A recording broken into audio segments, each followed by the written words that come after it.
the sports news from today. On Green, Curry, a three-pointer. Bang! Steph Curry from downtown again! And we're tied with 15. The voices of tomorrow. Jamal Murray says, "This is my house." Murray makes a move. You're listening to On Deck, presented by Complete Game Broadcasting.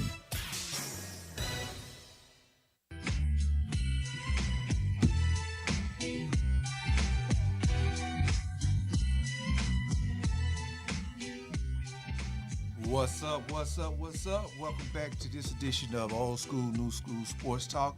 I'm your boy Big D, a.k.a. the Single Voice, and I'm here with my boy Reggie, Mickles, and the commish who's on the boards today.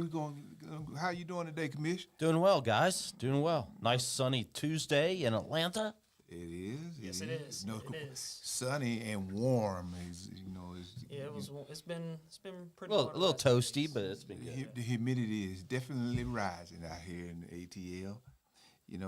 With that said, I was thinking about the NBA and all that's going on with the NBA and the playoffs and things of that nature. And I'm not necessarily talking about games, but I'm talking about the coaching carousel. Right. And I'm curious to know what you guys think about this. It seems that the players are controlling a lot of the coaches and comings and goings here lately. The organizations themselves aren't having a say in it.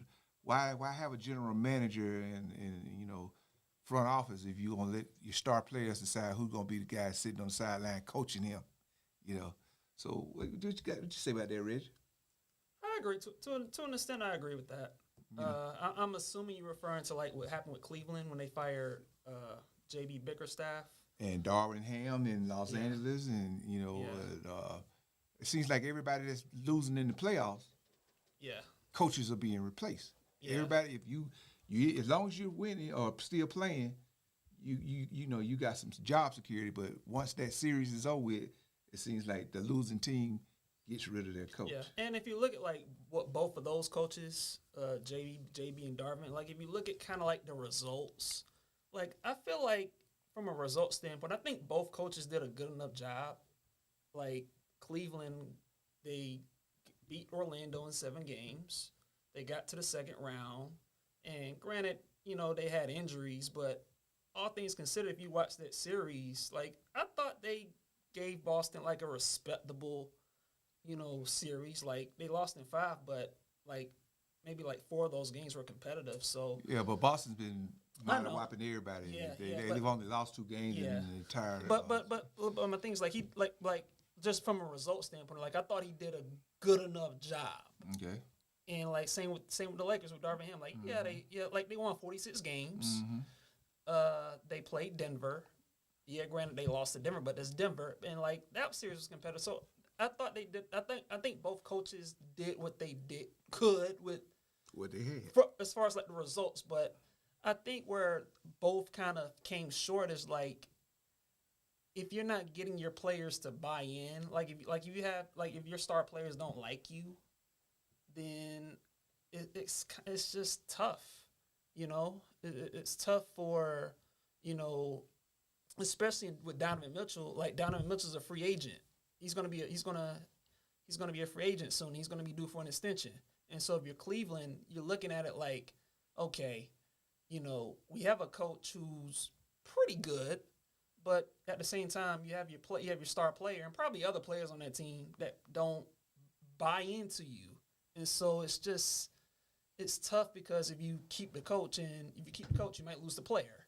And it's just unfortunate. I call that weak upper management. I call that weak upper management. No bone because they're worried about their star guys leaving.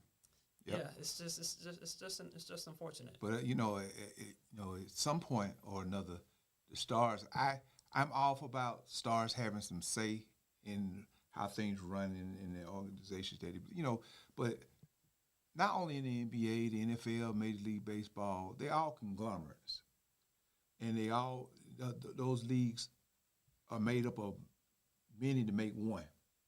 Each individual team operates differently from the next team. What you see going on now, like I say, now go back to Miami. You'll never see that happen in Miami, as long as Pat Riley's in charge. You will never see a player come in and dictate to management how they're going to run that team. Either you're going to buy into what we got going on here, or you can find somewhere else to go play. We don't worry about losing star players. Hell, we had LeBron. Told him to kick rocks. You know what I'm saying? Because that's what in essence, that's what LeBron was trying to do in Miami. Now, at the time, LeBron, and probably considered by many, still is the best player on the planet.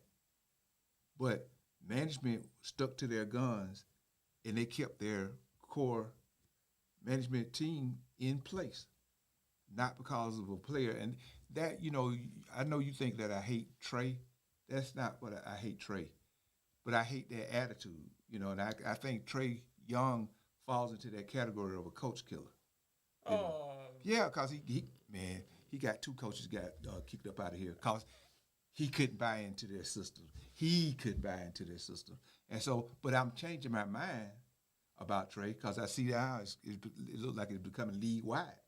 It looks like that, it looks like the players determine who's going to be the coach. So with that said, who you think run these teams? Who do you think run these NBA teams? The stars, upper management, the owners, It's definitely the players. I would say players first, then I would say owners second, and then the general managers third. That's just kind of how I see it. Because even with the Sacramento Kings, like I saw a report where it's like they can't come to an agreement with Mike Brown, who I thought the last 2 years, I thought he did a really good job. I know the Kings had a little bit of a down year. They didn't make the playoffs, but they won 46 games. Right. So you're thinking like, hey, let's come to an agreement. Like if I'm Mike Brown, I ask for whatever because the Kings, like the Kings have been a bottom dweller franchise for years up into these last 2 years, and like you say, your reporters like they can't come to an agreement. Maybe the Kings weren't satisfied with the results of the season, and I look at that and I'm just like, you're the Kings. Like, what are you thinking? Like, lock that man, like come to an agreement, lock up, Mike Brown, and be the coach. Do you think? And in that situation, I think that's just ownership. You say that's ownership? Yeah, I think that's ownership. Just not coming to the realization of like where your team is at. Because you got to have that front office support. Because if you ain't got that front office support, it's going to be difficult to hold a job anywhere. But I think a lot of these front offices, like the committee said, lack of backbone. They're soft. And they're caught up in the business side, which is they're supposed to be. They're supposed to run the business, but they're caught more up in the business side of the game as opposed to the X's and O's and keeping the team, keeping continuity. With a coach. And I could see if they doing what Toronto did a couple of years ago and went 19 and something. Like to me, if you the right decision to fire a coach is like if you have like 2 or 3 consecutive years when you're like under 500 or something like that. Like in that situation, fire a coach. Mm-hmm. But if you fire a coach, if you have one good year and then the next year is a down year, and then you just fire him after like 2 seasons or something like that, it's just bad, just optics. It's bad, just decision making. It's not bad. It's not only bad optics. It's bad management. Yeah, it's bad management too. Yeah, because you can't. How you have a product. Consistency. Well, we know for sure that consistency is key to making the product great. Yeah, it is. You know what I noticed today, Reg? Commission's mighty quiet today. What's going on with it? I'm good. I'm just listening because I agree with everything you're saying. Okay. Upper management, who are you married to, right? Right. Are you married to the success of the program, or are you married to your star player who you're worried that if he leaves, everything falls apart? And that comes from drawing butts to the seats and, that type of thing. Like I say, the business side of it. Because if you win, they'll come. Bingo. They're forgetting what makes butts and seats winning. if you win, you can come. This ain't the WNBA where you're gonna bring a player in, everybody flock to the stadium because that one player coming to. Oh boy, here we go again. I have to take my jabs. You know what I'm saying? I have to take my jabs. But yeah, and I'm also with player relations. The players have to understand that, hey man, we have to buy into a system and go with that system. If Boston, you know what I think that's going to happen? If Boston don't win the championship, they're going to get rid of the coach. They're going to get rid of him. I would have thought that if they would have lost in this conference finals, I would have agreed with that. They're gonna do it if he loses in the finals. I think they'll give him another year, and then like if things disappoint, they might fire him then. I don't think they'll fire their coach if they lose in the finals. I'm one for making bold predictions. If Boston don't win this championship, the coach is gone. Ooh, And that's going to come from management. That's not going to come from the players because I think the players like him. That's So the NBA, don't you believe? Well, I'm going to put this out there. NBA has the biggest egos out of any of the four major sports as far as it goes, and you don't see this necessarily happening in baseball. No, you don't. The NFL. No, you don't. Hockey, where the players are saying, do this, and upper management's making a move, and I think it has a lot to do with fan and media pressure as well. In the NBA, the players are more accessible to the crowd. They're right up on top of other players. The media has this untethered access to the players. I mean, with the foolishness of in-game interviews and stuff like that, that I think that gives the media some type of power that they think that they can, basically make some say. And, with local sports talk radio, though, all it takes is, a narrative to be created and everybody starts talking about, yeah, we need to get rid of this, we need to do this, we need to do this. The fans buy in, then local media, keep pushing it. Eventually management hears that and they say, we're going to have to make some moves. And then it goes from local to national, and everybody knows what's going on, and so there has to be some wholesale changes. It just baffled me that, Cleveland would get rid of Bickerstaff right after, they made it to the second round of the playoffs, and they did. I mean, they ran into that buzzsaw called Boston, but, again, they were competitive. It's just that they didn't win the series, and all of a sudden now you got to make a change. And then I read in an article players didn't like them. Yeah, but I know. I understand though. I understand. It's also you look at NBA. I mean, you're not in the NFL. You got 22 guys, right, playing. Major League Baseball, you got 9 regulars and then pitching staff. You have a number of guys. NBA, you got 5 guys basically, maybe a 6th or 7th, but probably that percentage of player who has say-so, like your superstar, is a lot higher percentage than the other 4 sports also. Okay. So it's a like we said, I said, it's who's got the backbone to stick it out. And you just got to, you got to go through those rough patches. it's got to be it's got to be the ownership. It got to be ownership and management, yeah. Because GM, if he does something that ownership doesn't like, he could be gone. Yeah, but still, as long as he's trying to take the team in the right direction, it's sort of like I think back when Mark Jackson was constructing that the Warriors, and then all of a sudden he wasn't the guy to take them over the hump. They got rid of him. He picked the pieces that he wanted, and then they gave the keys to the car to somebody else. He drove the luxury car, and they went 4 championships later. That coach is considered one of the greats. Yeah, but if who knows what would have happened if you left Mark Jackson in place. And we knew there were rumblings about Mark Jackson and his mindset, and he was old school, and he coaches that focus on defense always seem to be the coaches that players don't like. If a coach focuses on defense, Thibodeau is one of those guys. But although the Knicks have been successful under him, and because of the success that they've had under him, ownership gonna ride with him until he does. They're not listening to the stars on that team, you know. But I hear that the guys are complaining about Thibodeau up in New York, you know. But that's what they did with him in Chicago, though, and they got him out of there. Yeah, I agree with that. You know, so it's just one of those things. So, you know, and I just, you know, people can complain about coaching philosophies and things of that nature.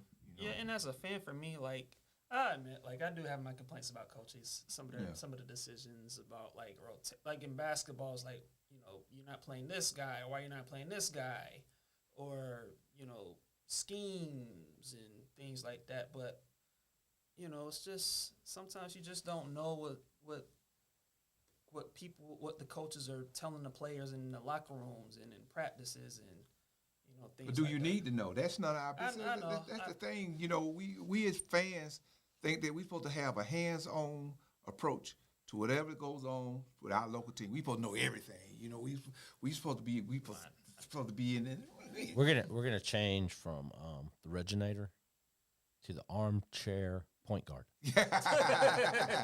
Yeah, you know, as a fan, you know, yeah, we want what we want, but you know, we got to be satisfied with the product that they put out there, unless that product sucks to high heaven. You know, then you can complain. But then only then you're just complaining. You don't get to have a say in what goes on in the organization. I mean, that again comes from us within the NBA having too much access to the organization as a whole. You know, they're going to have to limit that. And I know that they want to make that fan-friendly and very interactive and things of that nature. But, you know, you're going to have to keep the fans at a distance. I would start with cutting out, especially in the NBA, cut out the in-game interviews. They're not necessary. Because, you know, you take the man trying to do a job, he's sitting over here got to answer questions about what's going on right then, right there. They're doing that in the other sports. They do it in baseball. They do it in football. Yeah, I mean, They're putting a daggum mic on a player. And could you imagine that in the NBA? Man, in the middle of a game? That's crazy. And so that's why I say, you know, we give the fans just too much access at a certain time. So I don't know. It's just that I know we need to tamper that, and I hate to see guys getting fired because of some personality issues. Yeah, it's unfortunate. Rather than performances. Well, coming up next, we're gonna have the Reginator. What we're gonna talk about, Red? We're gonna talk about the NBA playoffs. NBA playoffs. Well, Man. coming up. Boston's going to the NBA Finals, and Dallas might be on their way too. Okay, well, we'll be right back after these commercials. Welcome to Complete Game Broadcasting, your gateway to a successful career in broadcasting. Our comprehensive 9-week program offers flexible class schedules and various payment options. We are proud to be veteran GI Bill approved. Don't miss out. The next class starts on July 1st. Contact us today at 404-929-0523 or visit CompleteGameStudios.com to secure your spot and start your journey towards a rewarding broadcasting career. Military veteran wanting to get into the broadcasting industry? I'm Tim Nunn, director at Complete Game Broadcasting, GI Bill approved, and helping veterans with the skills for a career change. Your broadcasting adventure can begin after our 9-week lifetime membership class. For more information, go to CompleteGameStudio.com or call me at 404-929-0523. Again, that's CompleteGameStudio.com, 404-929-0523.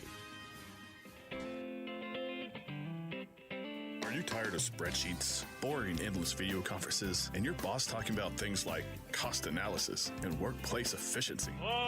Get a head start in a new career with Complete Game Broadcasting. This 9-week all-inclusive program offers day and evening classes starting in March, June, and September. Complete Game Broadcasting offers small classes, hands-on learning, and a lifetime membership to use our studio. That's right, in 9 weeks, you can learn the skills for a new successful adventure in broadcasting. This includes on-camera and mic work, work, along with behind-the-scenes editing and producing. Do you like podcasts? Yes! Well, we give training in this new medium as well. Complete Game Broadcasting also will assist you in landing that next dream job in the broadcasting industry. Visit CompleteGameStudio.com or call 404-929-0523 for further information. Again, that's CompleteGameStudio.com, 404-929-0523. This sports update is presented by Complete Game Broadcasting, training the sports voices of tomorrow. And here's what sports fans are talking about. With your CGB Live Sports Update, I'm Darryl Singleton. The Supreme Court on Tuesday left in place lawyer Michael Avenatti's conviction for plotting to extort up to $25 million from Nike. Avenatti rose to fame by representing actress Stormy Daniels in litigation against President Trump. Avenatti's involvement with Nike stems from a whistleblower's allegation that the athletic footwear and clothing company was paying off high school athletes. Mike Tyson is recovering Monday after suffering a medical emergency a day earlier during a flight from Miami to Los Angeles.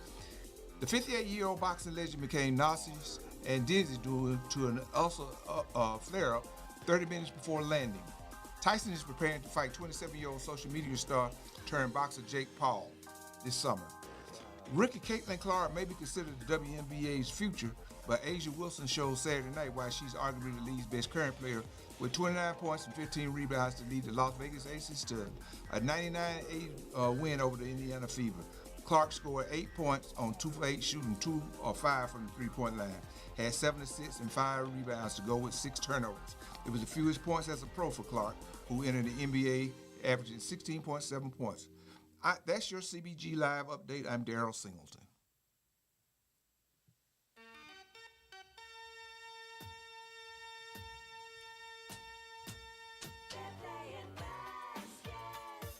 And we are back on the Old School, New School Sports Talk, and we're going to talk about some basketball.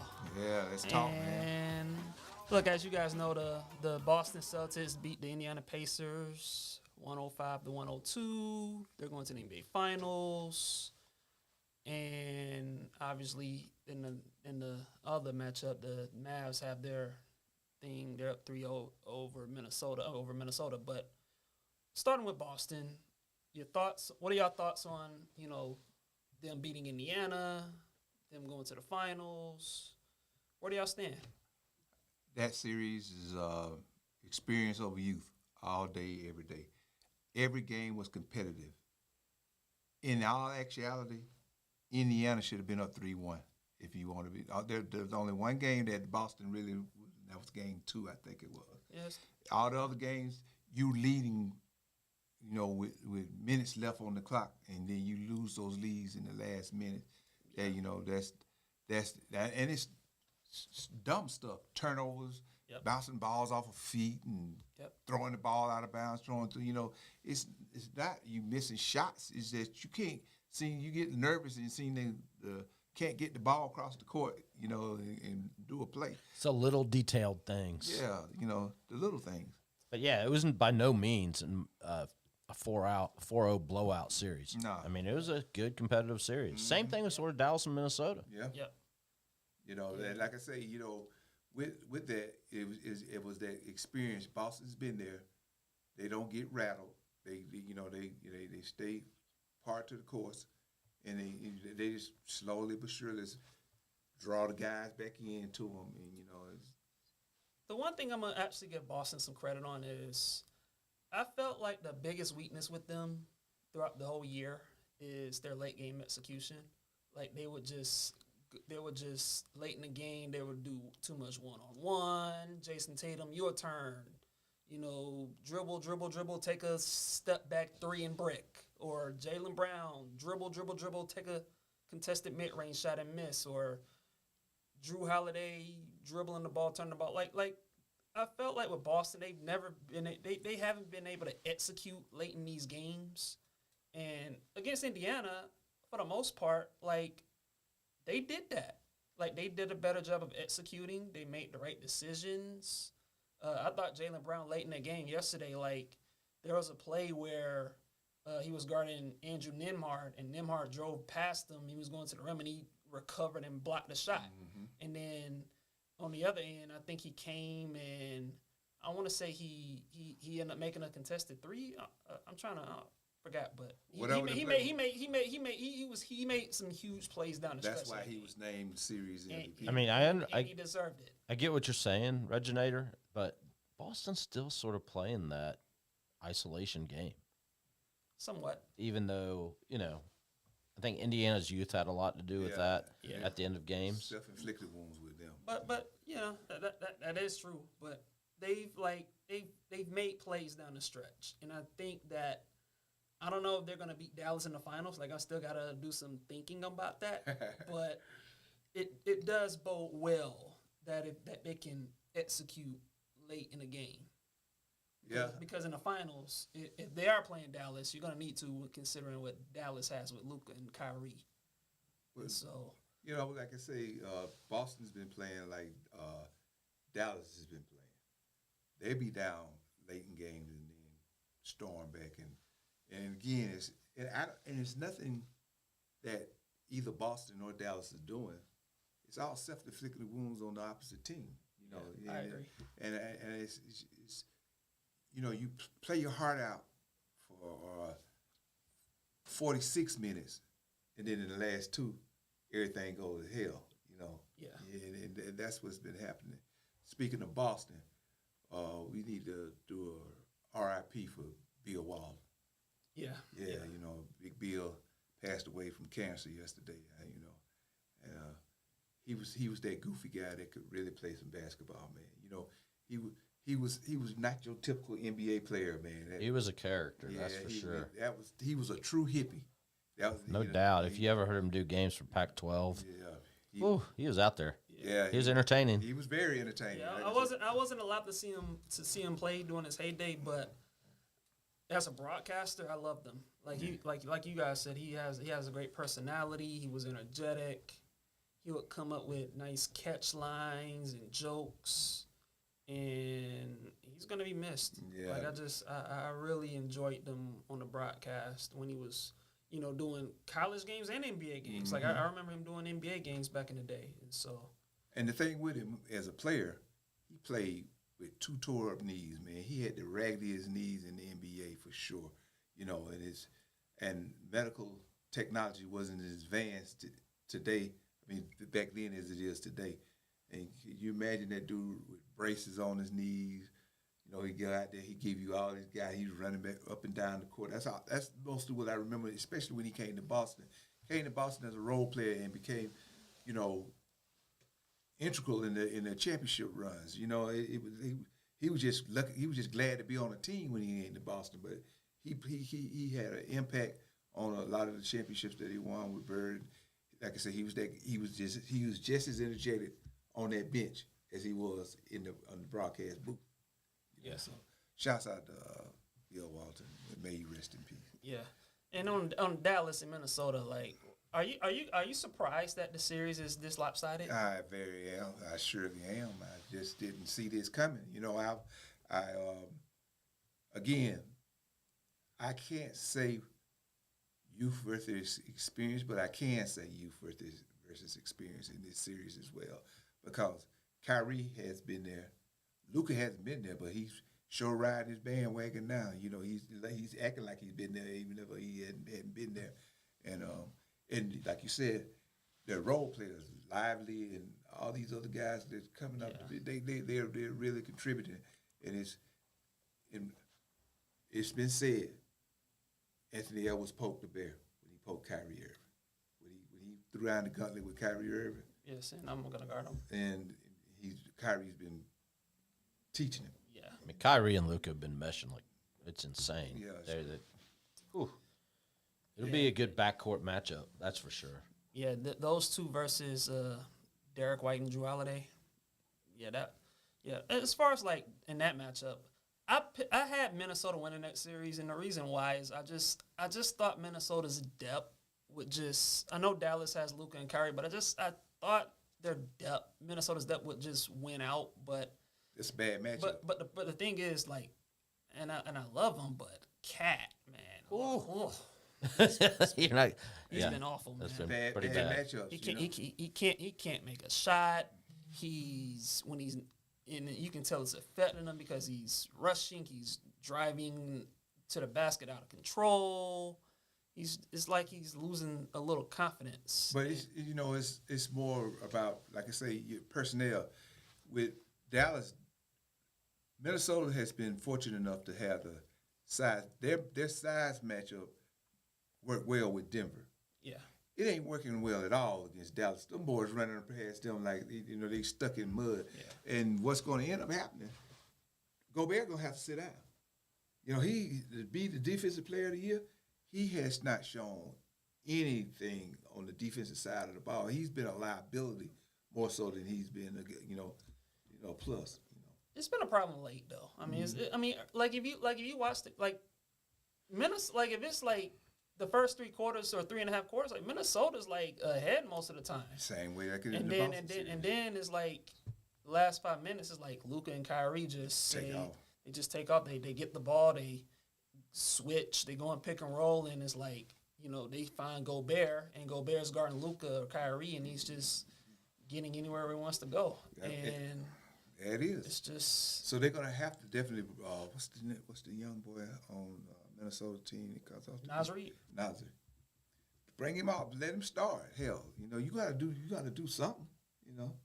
He has to have a bigger impact because, like you say, late in game, Gobert is more of a defensive liability than he is. He is when he's guarding, especially when he's guarding those two. Yeah, and those are the two that are definitely killing them at the end of games. Yeah, it's been. So assuming Dallas wins this series, which I think all 3 of us in here think that's going to happen, what's this finals matchup going to be? Is it going to be a good series? What do you expect, Reginator? What do you think? I think it's going to be awesome. I'm actually looking forward to this matchup, and really, like, I'm probably more excited about this matchup since maybe you might have to go back to like Cavs Warriors in 2016. Like I'm really excited. Like just Luka and Kyrie. There's a storylines of Kyrie used to playing in Boston, and so Boston fans might boo him. They might. Yeah. Porzingis, assuming he'll be back, but he used to play for Dallas, and he's playing in Boston. So you have that. You have Jaylen Brown, Tatum, Derek White, Drew Holiday. You have Luka, Kyrie. Got some superstars. And like whoever wins, like it's gonna do like if either, Dallas or Boston wins, like whoever wins is their popularity, their legacy, like all of that just comes up to the forefront, and you're gonna be looking at whatever player totally different compared to where we look at them now. Well, I mean, the superstar status is there for all players involved. You know, more so for the Mavericks than it is for the Celtics. Although the Celtics are a more consistent team and they've been the quote unquote best team, Jason Tatum and Jaylen Brown aren't heralded as much as I think Luka and I agree with that. They're superstars in their own right, but they don't get their love from the media like the boys from Dallas do. I agree with that. And then with Jason Kidd coaching them, I can't say enough about him. That's going to be that's another storyline that they're going to have to talk about. Mark Cuban sat back and allowed him to do what he needed to do to get that team where it needed to be, and that he needs to be applauded for that. So I agree with that. Jason Kidd, I haven't always been, earlier in his days when he was with the Nets, I wasn't sure about him as a coach, but he's proved a lot of people wrong. And so who you taking? You have to think about it, Reginator. As of today, I would lean. Was this who you had in the finals? By the way, I vaguely remember you saying Dallas and Boston. I had Denver and Boston. Oh, you did, but you had Denver beating Dallas in the. Yeah. Okay. But what was the question again? Who you liking? I'm gonna lean Dallas because I just think in a close game I trust them more than I trust Boston. But who you like tonight? Dallas. You think it's gonna be a sweep too? Yeah, I do. It's over. I'm thinking that Minnesota's gonna get one, and then if they go back to Minnesota, they might close it out in Minnesota. But it would be nice to see them sweep. So Okay, and there you have it.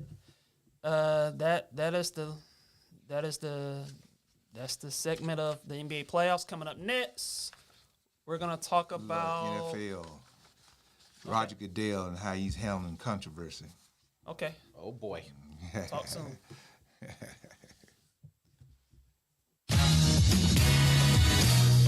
Welcome to Complete Game Broadcasting, your gateway to a successful career in broadcasting. Our comprehensive 9-week program offers flexible class schedules and various payment options. We are proud to be veteran GI Bill approved. Don't miss out. The next class starts on July 1st. Contact us today at 404-929-0523 or visit CompleteGameStudios.com to secure your spot and start your journey towards a rewarding broadcasting career.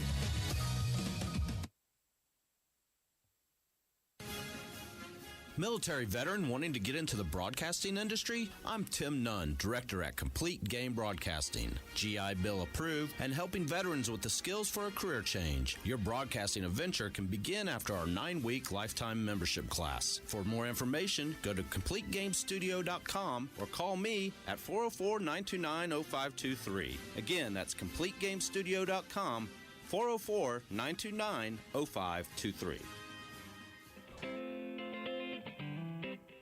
Are you tired of spreadsheets, boring endless video conferences, and your boss talking about things like cost analysis and workplace efficiency? Get a head start in a new career with Complete Game Broadcasting. This 9-week all-inclusive program offers day and evening classes starting in March, June, and September. Complete Game Broadcasting offers small classes, hands-on learning, and a lifetime membership to use our studio. That's right, in 9 weeks, you can learn the skills for a new successful adventure in broadcasting. This includes on-camera and mic work, along with behind-the-scenes editing and producing. Do you like podcasts? Yes! Well, we give training in this new medium as well. Complete Game Broadcasting also will assist you in landing that next dream job in the broadcasting industry. Visit CompleteGameStudio.com or call 404-929-0523 for further information. Again, that's CompleteGameStudio.com, 404-929-0523.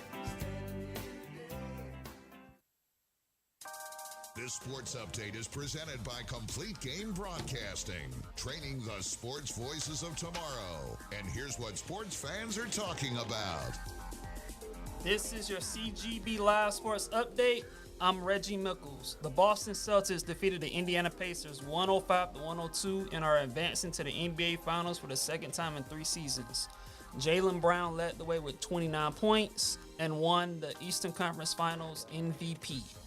The Dallas Mavericks have a huge opportunity tonight as they have a chance to advance to the NBA Finals for the second time in franchise history if they defeat the Minnesota Timberwolves.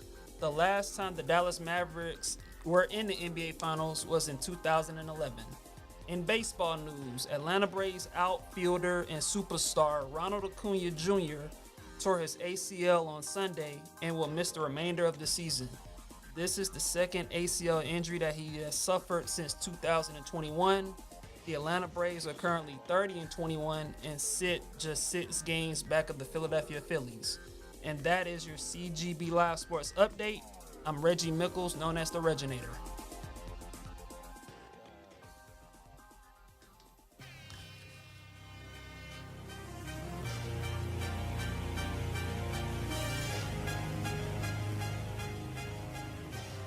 And we're back. I said before we went into the break that we were going to talk about the NFL, but I want to talk a little bit about Ronald Acuna and his injury right now. You know, this is, you know, you mentioned that in your sports update. People are thinking that this is the end of the road for the Braves because Acuna is going to be out, but I remember when he tore his ACL last time, they went on and won the World Series. They did. Yeah, they did. I think Reggie's going to talk about a little bit about that in the last segment. Then. Okay. Yeah. So, Yeah.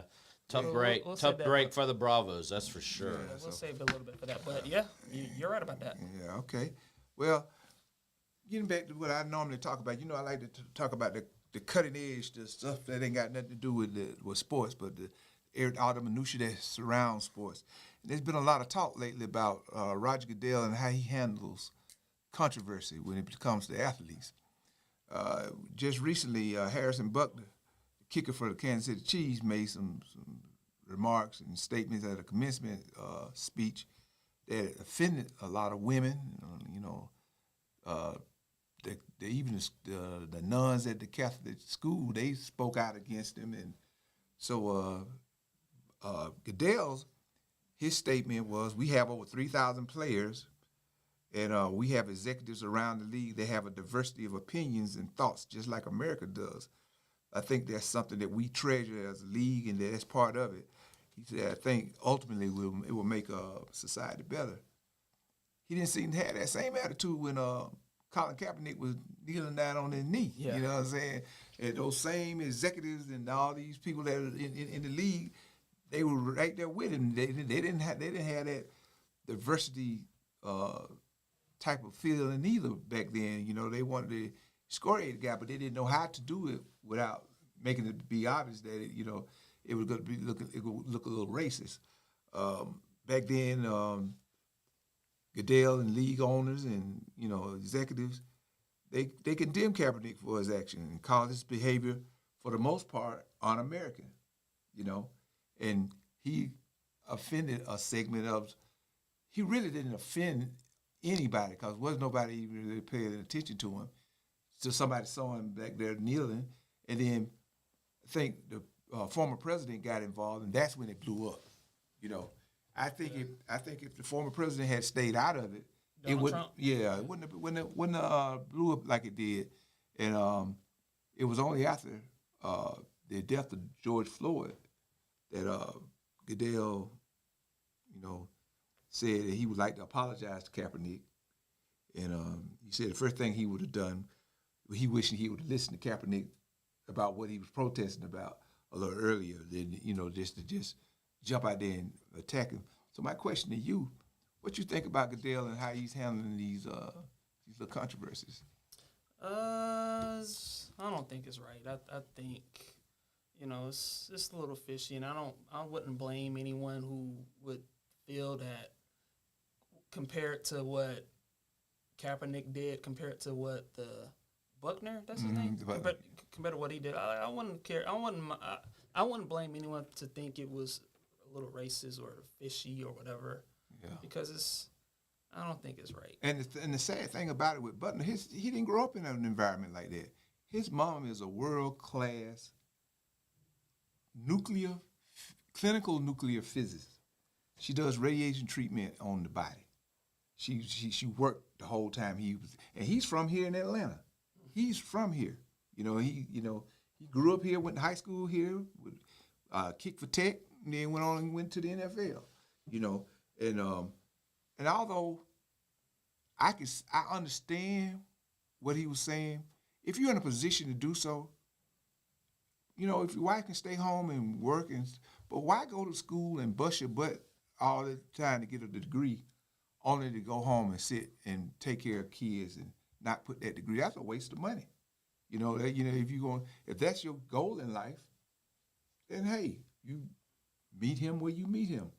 But if that's not your goal in life, I would think anybody that's going to college will want to put that degree or at least the college experience to work to assist them to advance themselves career-wise, rather than just being a stay-at-home mom and, having babies and taking care of the house. That's a job within itself, but everybody ain't able, especially in this economy. It takes two incomes nowadays to survive, Yeah, that's true. Especially if you survive and trying to raise kids. For you to suggest to those people that are graduating with their degrees that, hey, the best job you can do is to be a stay-at-home mom and have a bunch of kids and embrace motherhood. How misogynist is that? Yeah, I don't know. What came out of his mouth was not good. No, not at all. I don't know if he truly meant for it to come out that way, but yeah. But he's doubling down on it. We're talking, I know. It's crazy how much, again, we listen and media blows up Mm-hmm. and we're listening to a dadgum kicker. Seriously? I wonder what the Chiefs players think about him now. Well, Mahomes has came out and said he has. They say he's entitled to his opinion. Right. That type of. Nobody's actually coming out and slamming him, but they aren't. They're not trying to take away his. And I for one do not think he should lose his job. I ain't in the business of him being canceled because that's the call. You know, everybody's talking about He's a kicker. Yeah, you know the thing. The dude don't need to lose his job unless he can't go. He go out there and stink it up on the field. You know, but for him saying what If he loses his job, he has a job. yeah, Stay-at-home dad. stay-at-home dad. You know, but not with his stay-at-home wife. His wife's the stay-at-home mom. So somebody got to go to work.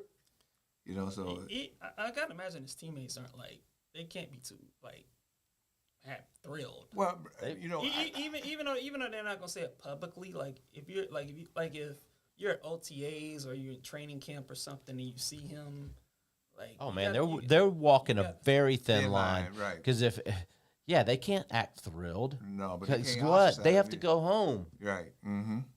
yeah. to their Their wife. significant Mhm. others. And they're not going to ostracize the guy. 'Cause the guy's a pretty good kicker. You know, he's a decent kicker. You know, so they don't want to put him in a position where he's, don't feel welcome on the team. But at the same time, man, Patrick Mahomes' mom, said amen to his comment. That's his mom. But his mom, anybody in that realm that has the good fortune of marrying an athlete who's making 7 figures or better, they can afford to say, yeah, I don't mind staying at home, because we can make that work. But if I'm graduating from school, I don't have a 7-figure, income waiting on me. I barely have a 5-figure income waiting on me, fresh out of high school, and you're expecting me, after I don't bust my ass to get this degree, to just go home and have babies and cook and clean and embrace. And that, again, that's not to say or to diminish, being a homemaker, but to suggest that to people who want to be professional, I just think that was, it was just out of bounds, man. Yeah, probably should have just kept that whole thing out of the speech. Yeah. You should have kept that to himself. You could have talked about Catholic values and things like that, but I haven't said anything about what career path a woman should take, or and like I say, he directed it basically at all the women. He didn't say that to the guys. He didn't say to the guys to be stay-at-home dads, because it's the man's job to go out and provide for the house. He didn't say that to the guys. He said that to the women, which was offensive to a lot of feminists. People think that feminists are over the top and they complain about stuff that they really shouldn't complain about. But this is one of those times where if they let this slide with the feminists, who they gonna let it slide with next? And it's going because I foresee it. It's about quote unquote being politically correct. All this falls in the same boat with being woke and CRT and all this, coming down the pipe, and we can see the political winds blowing, and all this is about politics, and I just think that they need to be left out of the game. I mean, everybody's entitled to their own opinion, and you can express your opinion, but there's going to be some backlash. He had to have known somebody was going to say something. Even when the nuns at the school start complaining. That's the craziest thing I probably have heard an athlete say in a while. And it's crazy. But again, he's entitled to that opinion. And if his wife is happy staying home, having a boatload of babies and taking care of the house, she can afford to do so. But again, Patrick Mahomes' mother, although she agreed with him, she talks about how she was a single mom. See, a lot of people don't know Patrick Mahomes' mom and dad are separated. They've been separated for a while. Although he's at his games and things of that nature, they haven't been together in years, and she had to raise Patrick by herself pretty much. So, Yeah, if you're in that position, you can be a stay-at-home mom. You can be that homemaker that he likes, and he's fortunate enough to have a career that allows him to afford his spouse that type of lifestyle. I wasn't that dude. I ain't made I never made six figures before a day in my life. Now my son, he's on a different level. My son making six figures, and I'm mad at him. Because his dad never made six figures. You're mad at him? Yeah, I'm mad at him because he making six figures. You're not really mad. You're not really mad. Because that's what that's what I prepared him for. I prepared him to make this six figures. I think we always want better for our children than what we had. Yeah, but he's going to Japan. Sweet. Oh, that's nice. What's he doing over there? Going to do some anime stuff. Is he into the anime stuff? He just presented at MomoCon. Okay. Oh, but my son's an attorney. Okay. So he did a legal presentation at MomoCon this week. Oh wow. And then he's going to Japan to go. He wants to go see the original Pokemon stuff and. Oh, that's not okay. Nintendo stuff. That's pretty cool. So he's into like video games. Oh, he's in anything anime, Pokemon, video. That's my son. My son is 32 years old, and you would think he was a 12-year-old kid. Hey, man. Okay. Nothing wrong with that. Nothing at all. I used to be into that kind of stuff when I was younger. So I mean, No. I'm good. I like Dude, it. I'm still into my baseball cards. Yeah, I'm saying and that's what he does with his baseball, the Pokemon cards. He go out, buy them in bulk, and then he finds one that's worth $400 or $500, and he sells that and reinvests that money into other cards and stuff.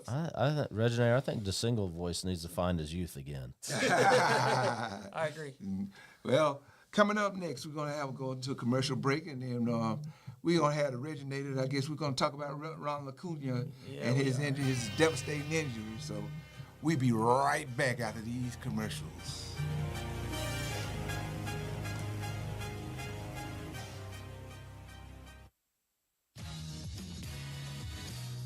Welcome to Complete Game Broadcasting, your gateway to a successful career in broadcasting. Our comprehensive 9-week program offers flexible class schedules and various payment options. We are proud to be Veteran GI Bill approved. Don't miss out. The next class starts on July 1st. Contact us today at 404-929-0523 or visit CompleteGameStudios.com to secure your spot and start your journey towards a rewarding broadcasting career.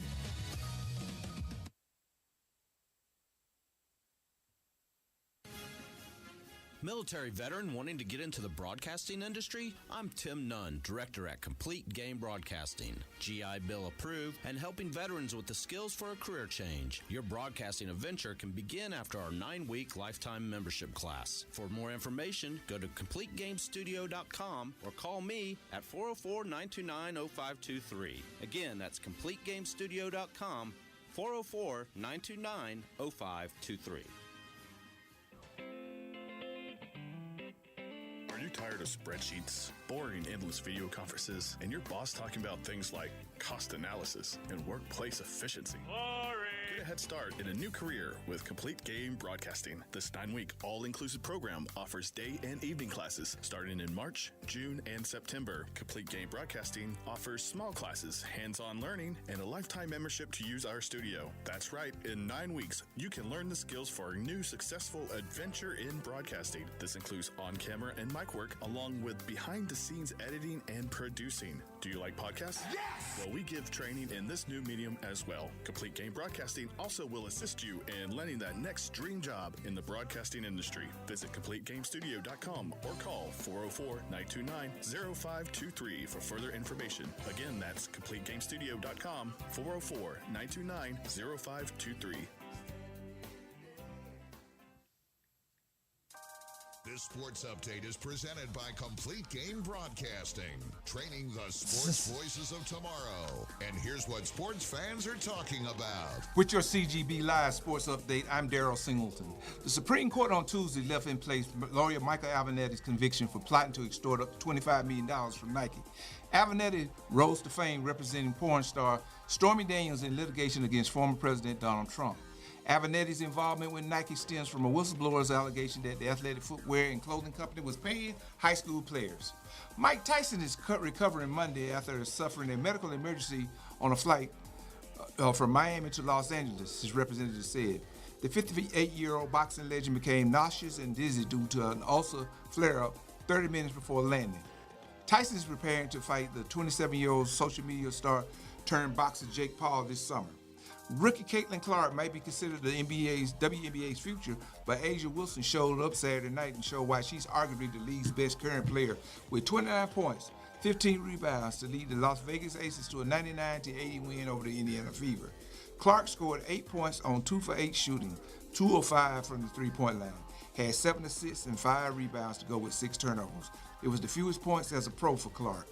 And that's your CGB Live Sports Update. I'm Darryl Singleton.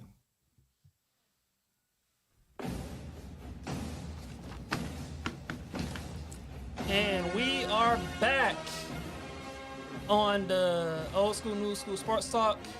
And we are going to talk about the Atlanta Braves. And unfortunately, Ronald Acuna, superstar outfielder, he tore his ACL on Sunday. And unfortunately, he's going to be out for the season. I believe it's his second ACL injury that he's tore. He tore his first one in 3 years ago in 2021. Ironically, that was the year the Braves won the World Series. And so, oh, man. it's awful. He went down, too. Yeah, I don't know if anybody saw it live, but, man, it was like you just knew that it wasn't good. Yeah. It wasn't good. It was awful. And this team has been like, if you think about it, we possibly, you could easily say we lost potentially the MVP of Major League Baseball for a whole year in Ronald Acuna. Yep. We possibly lost the Cy Young pitcher in the Major League Baseball this year in Spencer Strider. Yep. We've had 2 other All-Stars that have been out, which are back today or yesterday, by the way, Riley and Murphy. Yeah. But this team has been, like, hit hard by the injury bug. Yes, they are. Well, I don't understand how these guys are tearing ACLs running bases. That baffles me. And all of these guys, and they're in their mid-20s. It's every sport, right? You see, like, just a little turn a certain way. Something freakish. I truly believe that athletes nowadays, they're just in such great shape, and they're so wound tight and just, like, perfect that any little twist, you didn't hear of it back in the day, the bigger, dudes running around or whatever getting hurt, but these guys that are just like, they're almost like machines, and one little bolt misses or twist and boom. Well, I tore my ACL. That's what ended my basketball career. Because you were a fine-tuned athlete to single voice. Yeah, I doubt that. We've seen pics. Yeah, but I think that medical technology has evolved so much from then to now. Yeah, I think he'll be. That's the positive too, right? He'll be back. I think give him about no later than about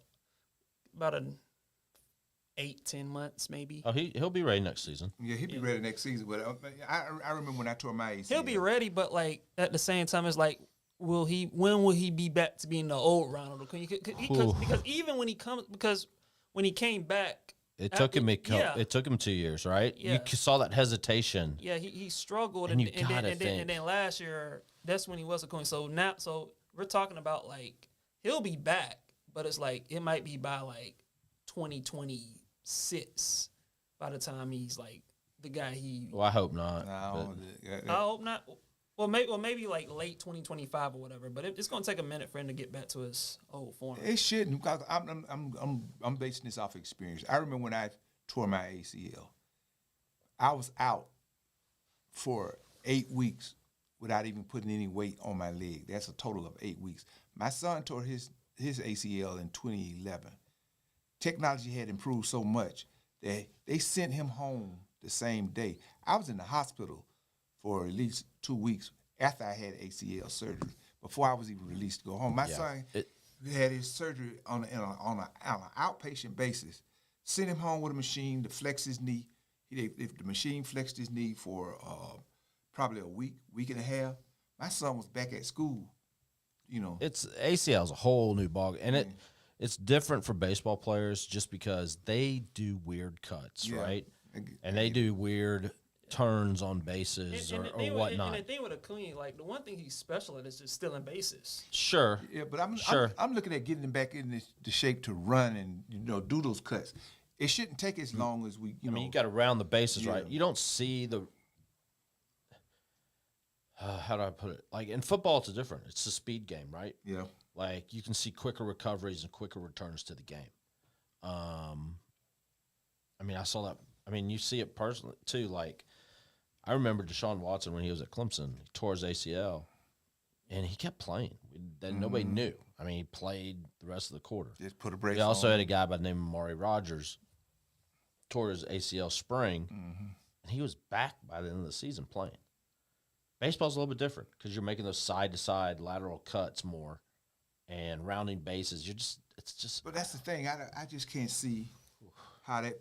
I understand the mechanics of putting pressure on knee joints and stuff when you cut, you stop and cut and you plant and things like that. I understand that, but when you're doing straight line base running, You should be fine. you should be fine. Absolutely. And basically, he might. I mean, you don't want to take away from his game, but he should be able to get back because he's, as far as a leadoff hitter, you want somebody like him, in your lineup to get on base. That he gets on base and what he does when he's on base, and stealing is the same. That's straight line running. Unless he's dropping and sliding and and his foot get caught in the dirt. But if you running, I don't see why he. And medically, I just hope and pray the Braves have some of the best orthopedic professionals in sports. They'll take care of it. They'll fix you up. Now, see, with me, I still to this day have screws in my knee that they reattached the ligament, back to my knee. They didn't do that with my son. No. And when and I go through the airports, screws set off the X-ray. Yep. It's like with pitchers and Tommy John surgery. I mean, back in the day, that was career ending. They were career ending, yeah. Now they're coming back stronger and faster. Yeah. So with Acuna out of the leadoff spot, who do we look to for that energy in that leadoff spot? You talking about what? Ozzy Obbies? I don't see Ozzy being a true leadoff guy. Probably not. And you got to leave the rest of your lineup like it is. What jersey you got on there? This is Michael Harris. It's the ATA. Okay. It's ATLian edition. I know what it was. Yeah, that's who I think should get a shot at being leadoff. Yeah. Now he's a lefty. Yeah. So I don't think he could lead off against lefties, but maybe a righty if he becomes a little more patient in the box. But other than that, man, I don't know what you do. I guess Ozzy against lefties because he can bat righty. Whew. Don't they have Harris in the bottom half of the lineup? Yeah, but you need that sort of. I mean, last game I think he had a hit and a couple walks. He was on base like 2 or 3 times. That's what you need from your leadoff guy, and he's got the speed for it, right? Right, he can get those stolen bases and that speed going. Yeah, and they, and in the field they probably gonna put Jared Kelnick. Yeah, he'll be in left, and Adam Duvall will be in right, probably, or vice versa. I forget which is which. But, Mike gonna stay in center. Yeah, and I just, as far as those guys are concerned, you're right. They might need to switch one of those guys up, put Harris at the front of the lineup, and stick whoever's taking his place out in the field at the back end of the lineup. Thoughts, Reginator? I think the Braves is tough right now. I just feel like if they can get a couple of these guys back, I think they can still go on a run. Riley and Murphy are back, so that's a good thing, right? Yeah. Ozuna's been on fire. Olsen's heating up. Yeah, and the thing with the Braves is like some of their key guys, even like around, like even before he got hurt, he wasn't like playing. Right, his best. he wasn't. And so, I just the thing with the Braves is like last year, like around this time, they had a record similar to what they have now, and so they've kind of just been this team where it's like they start a little shaky early the first couple of months, and then by like the summer they go on a run, and so I still think they can go on a run and have it in them. I also think what they need more than to replace or find a replacement in the outfield, they need another starting pitcher in the rotation. Right. Yeah. That needs to be the number one objective for this team. How about you, Reg? What your arm looking like? Arms? Get out there and throw, baby. I'm not really. Arms, you go both ways. You can pitch righty and lefty. I'm a left-handed. Are you really? I'm a lefty. Get out there. You don't need Well, speed. Well, I write with my right hand, but I throw and dribble with my left hand. He's confused. Yeah, he is. Yeah, that's all right. We don't want to send you out there, man. So, everybody's panic mode, and there is reason for concern. I mean, when these guys are out. But, you look at it and they're like, oh, we're still, 6 games behind the Phillies, blah, blah, blah, blah. I saw a stat the other day. The Phillies have played only 3 games this whole season. Against teams with winning records. With teams with a winning record. Yeah, and that was our Atlanta Braves. So and wasn't it like first game, like the first week of the year? Yeah, Braves took like 2 out of 3 from them, or whatever it was. I remember that. So yeah, but you know what? We can't be losing to the Nationals though. Especially the way they lost last night. And then they lose to like Pittsburgh over the weekend. Like that was awful. On a positive though, did y'all see that ball Olsen hit in the Pittsburgh series? Yeah, I did. Hit it in the river. He is. I mean, like there was like some concerns like how good he was. After they lost Freddie Freeman to the Dodgers. Didn't they say something like it's only happened like 73 times? The ball goes in the river at Pittsburgh. Yeah. Yeah, that was in the number of years. I thought they used to sit out there. That's San Francisco. You're thinking of. They used to sit out there and wait on the ball. That's in San Francisco. Okay. But this ball was like crazy moonshot, and I think it's been insane, like 7 home runs in the last 10 games or something like that. Wow. So he's heating up. Yeah, I still believe that. And like as of today, like even though they're struggling, like as of today, if the season ended today, they'll still be a wild card team. Yeah, absolutely. So, which we have talked about before with the NBA, MLB playoff, how they set it up. Right. That might not be a bad idea. It might not be. Might not. The number 1, number 2 seeds have not gone on to win the World Championship. It wasn't like the World Series wasn't like the Diamondbacks. Yeah, that's crazy. And the Diamondbacks were like not great as far as record. They're wild card. I mean, one of those up and coming young teams. Yeah. So I don't know. Who knows? It's a long summer. It's gonna be a long, hot summer. Hot summer. Very hot. Yeah, and if they don't turn the fans on in Truist Field, it will be a long, hot, sweaty summer. Any big plans for you fellas for the summer? Not at the moment. Nah. My plans are to do some stuff with this, try to find something to do. With your broadcasting stuff. Yeah. Absolutely. Try to launch a podcast. Yeah. I'm going to try to get my YouTube thing back going. There you go. Again. There you go. Yeah. So that's basically what I want now.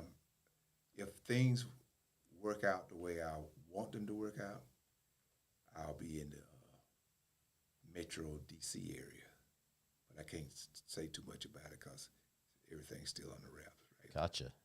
Yeah. Okay. Well, you have to let us know how that goes. But if things go the way I want them to go, you definitely be the first. You ones to know.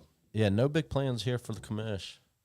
Just plugging around. I'll probably go down to a couple games down at Truist. Yeah, it's always fun to roam around the Battery a little bit and go home about $200 and something lighter. Yeah. Jeez. It's ridiculous down there. They are not Mercedes-Benz Stadium. No, they aren't. But we can start getting ready for some football, baby. Yes, sir. Yeah, I can't wait for that. NFL's starting to crank up a little bit. Who Georgia got coming over here in that Sugar Bowl?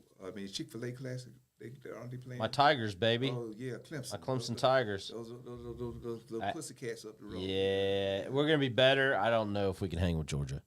Yeah, Georgia. I hate to say it. Got they're pretty loaded. Back, and you know what? they can call it a neutral game all they want. When you're playing in Mercedes-Benz, it's red and black, baby. It's red and black. Always. Yeah, it's a home game, man. That's crazy. And Kirby put his house on the market in Athens, so I don't know what that's about. Getting a bigger house Oh, in Athens. Oh, he's getting a bigger house. Yeah. Okay. He ain't going nowhere. He's not going anywhere. Yeah, all right. Kirby put his house. Probably, I'm sure he got one down on the lake. Oh yeah, no doubt, no doubt. So he probably moving there and look for something else closer. I did see a funny thing about my Tigers and Dabo Swinney. It said that there were only 4 teams that did not hit the transfer portal after spring. Who are they? Air Force, Army, Navy, where you have to basically get a U.S. congressman to get yourself in there. School. And Clemson. No. What in the world? That was they signed transfer guys all from high school. All his transfer. That's what he said. That's what he said. You know, there is something to say about that, though. He said all these guys came from. He's in the transfer portal. It was sort of fun. He'll say some off-wall things, but then you start thinking about him, and I think the cool thing about Clemson is the retention rate's good. They don't lose a lot of guys. Right. So when you're a high school kid, you're coming in there, you don't have to worry about getting replaced by the next guy that's next junior that's great somewhere else. And I think you're going to see that a little bit, and the transfer portal will slow down a little bit where that becomes a factor. The top teams will – Kirby does it. Kirby recruits high school kids really well, and he doesn't hit the portal that often. Now, when he does, he hits it hard. He hits it good. He hits it good. He gets them good. But, yeah, I don't know about my Tigers, guys. I don't know. Well, I can tell you one thing about your Tigers. Y'all won't be winning the ACC this year. Get out of here. Don't even say Cameron Ward and some don't clowns down in South Florida are going to win it. Don't hate on the players. Hate the game. You know what I'm saying? We don't even play each other this year, so maybe we'll meet up in the ACC championship. That would be a beautiful thing. We come up in Charlotte and get in the executive event. What fan are you? I'm a Miami Hurricane fan. Okay. Yeah. The U. They just picked up Cameron Ward, who I do believe is a stud quarterback. Mm-hmm. But we'll see. And they always talk. They've been talking big about Miami for a couple years. The only program that's had 3 30 for 30s made about it. 3. What was it, like 2000? Like all right, so 2 of them were basically the same. 3 30 for 30s. 2 of them were basically the same. How many Clemson got? None. Oh, I don't care. That's okay. None. It's okay. I'd rather not have any than have something like Florida had. Did you see that? Which was they didn't really show enough, No. I don't think. But did you see where they did a stat? They showed that out of the 121 players that was on the Florida National Championship team, 41 of them had been arrested for felony. Oh, yeah. God.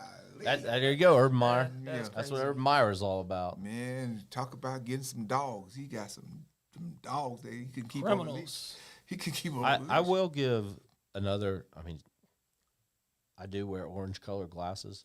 I usually try to provide it with facts.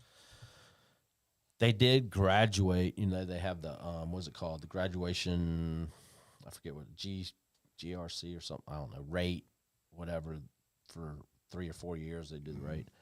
99%. Okay. Clemson. That's what's up. Tops. You know where Georgia was? Probably at the bottom 2, 3. 41% in the bottom, like lower one, like below 130. That's a football factory, man. Dang. So I guess you can't teach them school or learn or how to drive in Athens, but they know how to drive. They just know how to drive fast. That's bottom line with that. But if we wrap it up, I want to give a shout out to my good friend of mine. Name is Hillary Douglas. Hillary Douglas was a defensive back at Citadel. Nice. And he is being inducted into the Citadel Sports Hall of Fame. All right. He was a 2-sport athlete. He was defensive back for the Citadel, and he ran track.